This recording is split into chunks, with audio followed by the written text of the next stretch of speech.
C'est 3 minutes avec mon coach que nous retrouvons à présent sur RCF avec Alain Charlier, coach et consultant. Bonjour. Bonjour Guillaume et bonjour à vous tous qui nous écoutez. Aujourd'hui Alain, vous nous parlez d'un type de personnalité, le type empathique. Alors de quoi s'agit-il ? Alors vous vous souvenez certainement des questions existentielles et des besoins psychologiques qui sont issus du modèle de la process communication développé par le docteur Taïb Bikaler, psychologue et psychiatre américain. Je vous propose de visiter aujourd'hui un des 6 types de personnalités de ce modèle, le type empathique. Vous en connaissez certainement car c'est le plus répandu dans la population, surtout féminine. Il s'agit de ces personnes qui sont attentives aux autres, affectueuses, chaleureuses, sensibles, compatissantes.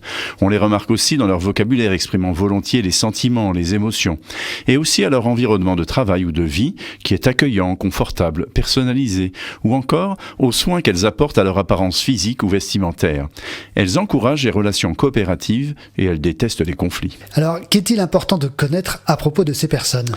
Comme pour toutes les personnes, les besoins psychologiques, il est essentiel de savoir les reconnaître pour ce qu'elles sont, plus que pour le travail ou leurs idées.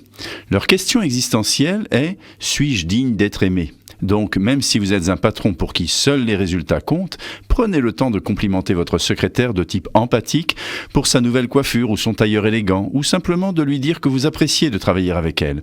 Bien sûr, ne dites cela que si vous le pensez réellement, et donc, obligez-vous à être attentif.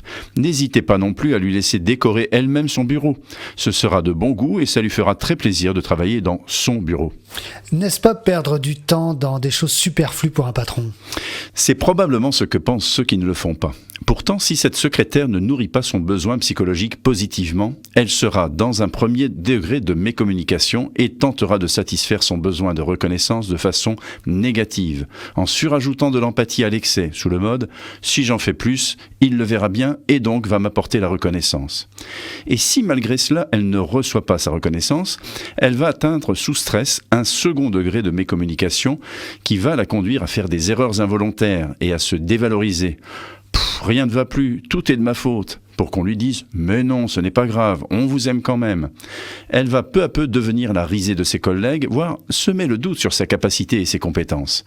Elle-même s'épuisera à chercher en vain cette reconnaissance et sera rejetée de l'équipe, voire de l'entreprise, en étant persuadée que c'est parce qu'on ne l'aime pas. Pour éviter cela, soyez attentifs aux personnes de type empathique en nourrissant leurs besoins de reconnaissance pour elles-mêmes, sans toutefois accepter le rôle de sauveur qu'elles vous tendent. La phrase du jour, mieux vaut allumer une bougie que maudire l'obscurité.